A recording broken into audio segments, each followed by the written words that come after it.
तो हेलो बच्चों, कैसे हो आप लोग। आई होप कि आप सब लोग अच्छे हो गए, स्वस्थ हो गए। So welcome to my channel P for physics. इस चैनल पर मिलेगी आपको फिजिक्स से रिलेटेड हर एक प्रॉब्लम का एक यूनिक और बहुत जेन्युइन सोल्यूशन, जिससे आप फिजिक्स को बहुत इजी लैंग्वेज में समझ पाएं और साथ ही फिजिक्स में बहुत अच्छा स्कोर कर पाएं। सो अब जो हम टॉपिक स्टार्ट करने वाले हैं वो चैप्टर नंबर फर्स्ट, क्लास 12 की फिजिक्स का गॉस थ्योरम। बहुत इंपॉर्टेंट टॉपिक है, बोर्ड में आता है जरूर, और बहुत इजी इजी क्वेश्चन होते हैं इसके, तो अच्छा अच्छा कंसेप्ट है स्कोरिंग करने के लिए। तो गॉस थ्योरम होता क्या है? अच्छा, इलेक्ट्रिक फ्लक्स, अगर हमें गॉस थ्योरम पढ़ना है तो हमें सबसे उससे पहले इलेक्ट्रिक फ्लक्स के बारे में पता होना चाहिए। तो इलेक्ट्रिक फ्लक्स क्या होता है? अगर हम किसी भी पर्टिकुलर एरिया में से एक इलेक्ट्रिक फील्ड लाइंस को पास करें तो क्या कंसीडर करा जाएगा? Electric flux. उसको नोट करते हैं फाई। फाई का फॉर्मूला होता है E cos थीटा। ठीक है।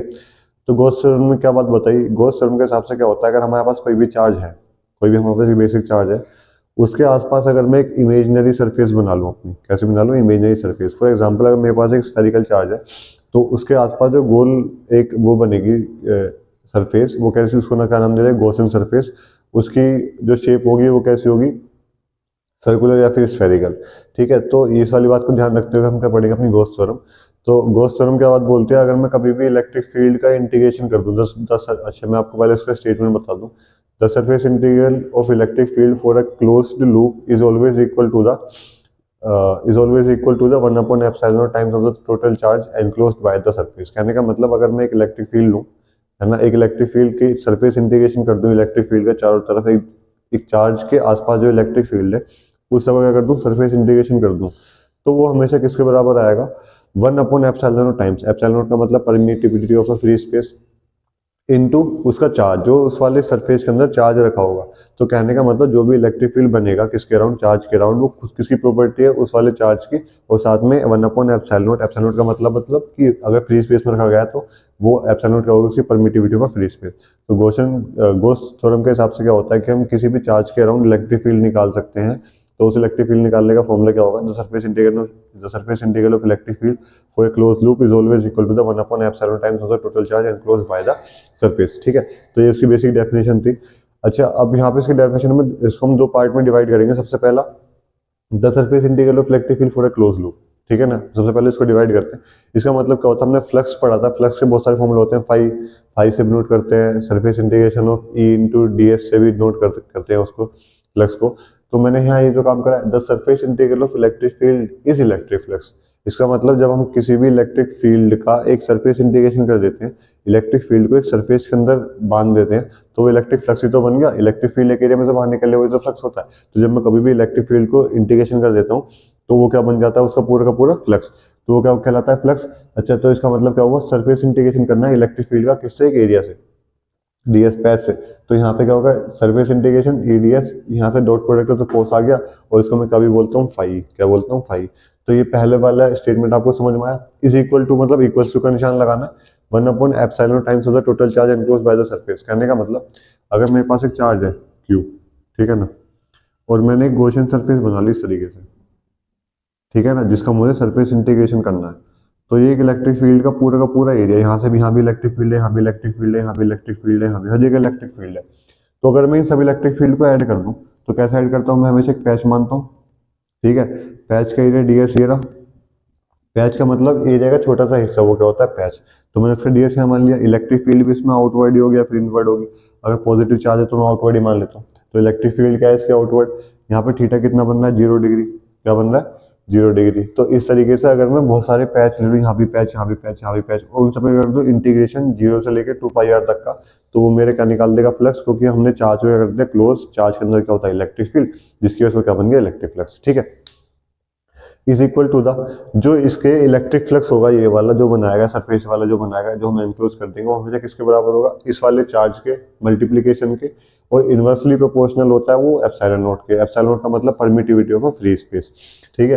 तो फॉर्मूला हमारा क्या बनेगा? EDS cos theta equals to phi, phi naught आ गया। अच्छा, और ये किसके बराबर होगा? क्यू अपॉन एप्सिलॉन नॉट, क्योंकि ये क्या होता है? 1/epsilon not times of the total charge enclose by the surface. तो फॉर्मूला तो हमारा यही बनना है। ठीक है। तो ये वाली बात आपको समझ में आई कि जो फ्लक्स की वैल्यू होती है वो क्या होता है? Q upon epsilon not. ठीक है। तो ये कहता है हमारे एक फ्लक्स का बहुत छोटा सा ओवरव्यू, बहुत ब्रीफ ओवरव्यू, जिससे हम ये समझ सके कि गॉस थ्योरम होती क्या है। इससे नेक्स्ट, अच्छा, इससे पहले मैं आपको ये बात और बता दूं कि मान लीजिए अगर आपको चार्ज दे रखा है, क्या दे रखा है? चार्ज, कि भाई इतना चार्ज है, और आपको फ्लक्स फाइंड आउट करना है। तो अभी तक हमने जो बेसिक फ्लक्स का फॉर्मूला पढ़ा था वो क्या पढ़ रखा है कि phi equals to B A होता है सर, है ना, phi equals to B A into cos theta. ये तो पढ़ा है हमने, बहुत सारे न्यूमेरिकल्स भी हैं आपके एनसीईआरटी में, 3-4 न्यूमेरिकल है इस चीज के ऊपर कि कितना फ्लक्स होगा टोटल। ठीक है, तो जो फ्लक्स था वो हमने अभी तक किस वाले फॉर्मूले से निकाला, फाई इक्वल्स टू बी ए। ना ही वहाँ हमने चार्ज की बात करी, उस फाई इक्वल्स टू ई ए, ये तो बी ए तो वो होगा ना मैग्नेटिक फील्ड। ना ही हमने चार्ज की बात करी, ना ही हमने एप्सिलॉन नॉट की बात करी, अभी तक तो हमने करी नहीं है वाली बात इलेक्ट्रिक फील्ड, आगे जब हम इलेक्ट्रिक फील्ड एरिया की बात कर रहे थे। अगर वो आपसे चार्ज दे दे, आपको बोल दे कि मेरे पास इतना चार्ज है तो बताओ इससे कितना फ्लक्स बन सकता है, तो आप कंफ्यूज हो जाओगे। क्यों? क्योंकि फ्लक्स के फॉर्मूले में तो एरिया आता है, मैंने आपको शुरुआत से बताता चल रहा हूँ कि फ्लक्स क्या होता है, एक पर्टिकुलर एरिया में से जो भी चीज बाहर निकलती है उसको हम फ्लक्स बोलते हैं।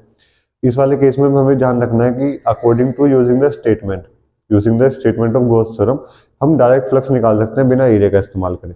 फॉर एग्जाम्पल, अगर कोई मुझसे बोल दे कि मेरे पास 1 कूलम का चार्ज है तो बताओ उसमें कितना फ्लक्स बनेगा, 1 कूलम के चार्ज में कितना फ्लक्स बनेगा। तो मैं क्या काम करूंगा,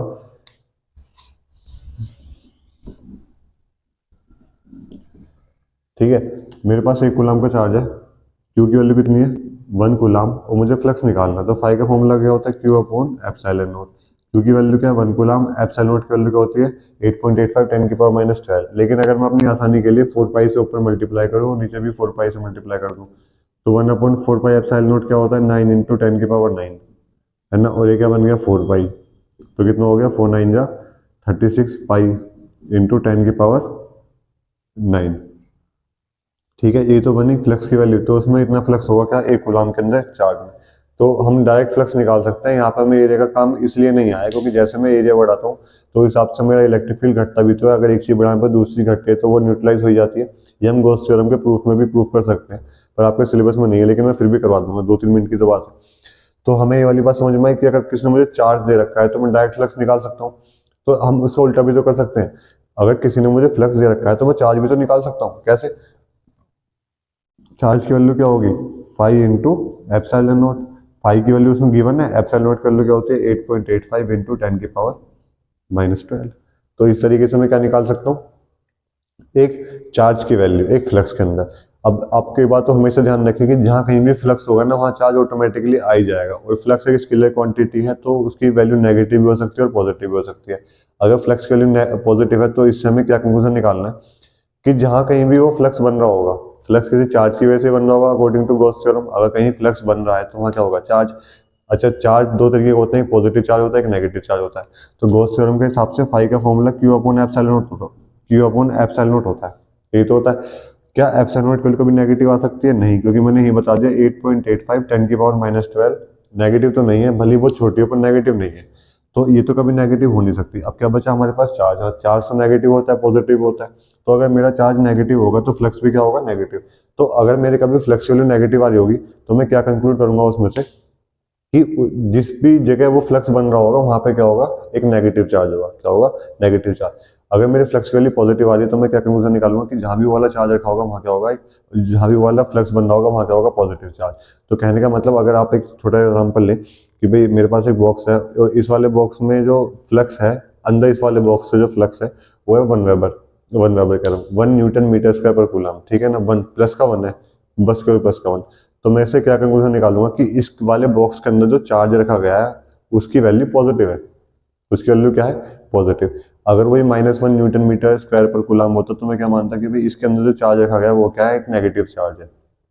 ठीक है, इसको बताने का दूसरा तरीका ये भी हो सकता है क्योंकि पॉजिटिव चार्ज की जो इलेक्ट्रिक फील्ड लाइंस होती हैं वो एक्सपेंड करती हैं, है ना, मतलब from charge to away away from the charge जाती हैं, और जो भी नेगेटिव चार्ज की इलेक्ट्रिक फील्ड लाइंस होती हैं वो टुवर्ड द चार्ज आती हैं। तो अगर मेरा इलेक्ट्रिक फ्लक्स नेगेटिव है तो उसके अंदर सारी चार्ज इलेक्ट्रिक फील्ड लाइंस आ जाएंगी।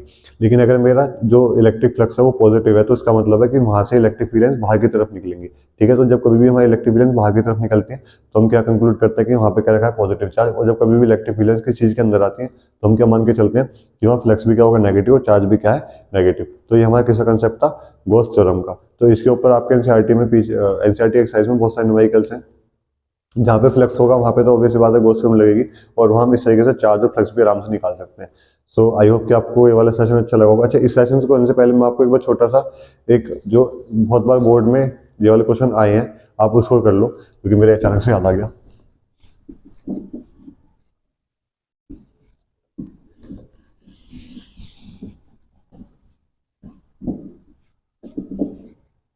ठीक है, हम क्या मान के चलते हैं कि जैसे मेरे पास एक ये वाला सरफेस है, इसके अंदर 6Q चार्ज है। कितना चार्ज है? 6Q। ठीक है, इस 6Q को एक और चार्ज ने कवर कर रखा है जिसकी वैल्यू है -4Q। ये कुछ भी हो सकती है, मेरे हिसाब से मैंने अपना प्लस माइनस मान लिया, क्या पता दोनों ही पॉजिटिव हो, क्या पता दोनों ही नेगेटिव हो, कुछ भी हो सकती है। आपको बस कंसेप्ट सीखना है। इस वाली सरफेस का नाम S1 है, इस वाली सरफेस का नाम S2 है। इस वाली सरफेस का नाम S1 है, इस वाली सरफेस का नाम, दूसरी वाली सरफेस का नाम क्या है? S2।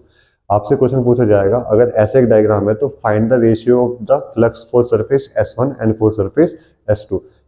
फ्लक्स का रेशियो निकालना है किसके लिए? S1 के लिए, S2 के लिए। हम देखो इसमें हम कंफ्यूज जाएंगे, फ्लक्स कैसे निकालें, एरिया तो दे नहीं रखा और ना ही हमें इलेक्ट्रिक फील्ड दे रखा, तो हमें क्वेश्चन थोड़ा हार्ड पड़ जाएगा। लेकिन हमने गॉस थ्योरम पढ़ रखी है, तो गॉस थ्योरम के हिसाब से फाई की जो वैल्यू होती है क्या निकलती है? Q upon epsilon not. ये तो निकलती है, क्या निकलती है? Q upon epsilon not. अगर मैं पहली सरफेस की बात करूं तो फाई वन आ जाएगा, चार्ज भी क्या आ जाएगा? पहले वाला चार्ज आएगा। S1 सरफेस के अंदर कितना चार्ज है? 6Q। कितना चार्ज है? 6Q upon epsilon not. इतना तो आसान है ना, इसमें कोई दिक्कत थोड़ी है। अगर मैं S2 की बात करूं, फाई टू के अंदर कितना चार्ज होगा? Q2 upon epsilon not. Surface second में कितना चार्ज है? -4Q है ना, -4Q अपॉन एप्सिलॉन नॉट। क्या मैंने ठीक लिखा है? बताइए, क्या S2 के अंदर केवल -4Q चार्ज है या फिर 6Q वाला भी काउंट होगा? खुद अंदाजा लगाओ। भाई एक बहुत बड़ा बॉक्स है, उसके अंदर एक छोटा बॉक्स है, तो बड़े वाले बॉक्स के अंदर जो चीज रखी होगी वो तो अलग है, साथ में छोटे वाले बॉक्स के अंदर जो चीज रखी होगी वो तो बड़े वाले बॉक्स की हुई। भैया आपके घर के अंदर कमरे हैं तो ऑब्वियस सी बात है, घर के अंदर कमरे, तो कमरे भी तो घर में काउंट होंगे, है ना। कमरे की एक अलग एंटिटी है, वो तो अलग ही हो गया। हम क्या, हम एक कमरे को किस में काउंट कर लेंगे? घर में, लेकिन एक घर को कमरे में थोड़ी काउंट कर लेंगे। कमरा तो इतना छोटा है, घर बहुत बड़ा होता है। तो हम इसी बात को ध्यान में रखते हुए हमें बस ये गलती नहीं करनी अपने एग्जाम में, क्या कि भाई यहाँ पे जो Q2 है वो क्या होगा? इसका और इसका सम। तो माइनस का 4Q प्लस का 6Q, तो कितना आ गया मेरा? 2Q। तो S2 के अंदर कितना चार्ज है? 4Q नहीं है, कितना चार्ज है? 2Q अपॉन एप्सिलॉन नॉट, क्योंकि मैंने इसको इसको ऐड कर दिया। ठीक है, और जब मुझे इसका रेशियो निकालना है तो Q से Q cancel out, epsilon not से एप्सिलॉन कैंसिल आउट, 2 3 जा ये आ गया, तो 5 1 अपॉन 5 2 क्या आ गया? 3/1। ठीक है, तो ये मेरे का निकल गया फ्लक्स का रेशियो। और आपसे ये तो पूछ रखा था फ्लक्स का रेशियो, देखिए कितना आसान है ये वाला करना। तो ये वाला क्वेश्चन बोर्ड में आया हुआ है, क्या पता वो आपको दोनों चार्ज नेगेटिव दे दे, क्या पता दोनों चार्ज पॉजिटिव दे दे, वो डिपेंड ऑन द सर्कमस्टांसेस है। पर आपको एक बात ध्यान रखनी है, क्या अगर वो कभी भी इस तरीके से पूछ रहा है, वो 3 भी बना सकता है। मान लो एक 3 भी बना देगा ऐसे करके। ठीक है, एक सरफेस S3 बना दिया और यहाँ लिख दिया 3Q, और आपसे पूछ लिया S1 और S3 का बताओ, है ना। S1 S3 का फ्लक्स बताओ, तो आप S1 के लिए 6Q का इस्तेमाल करोगे क्योंकि S1 के अंदर तो 6Q ही है बस।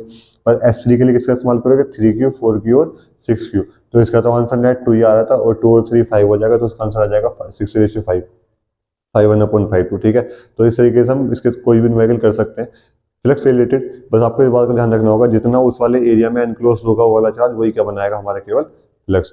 तो थैंक यू।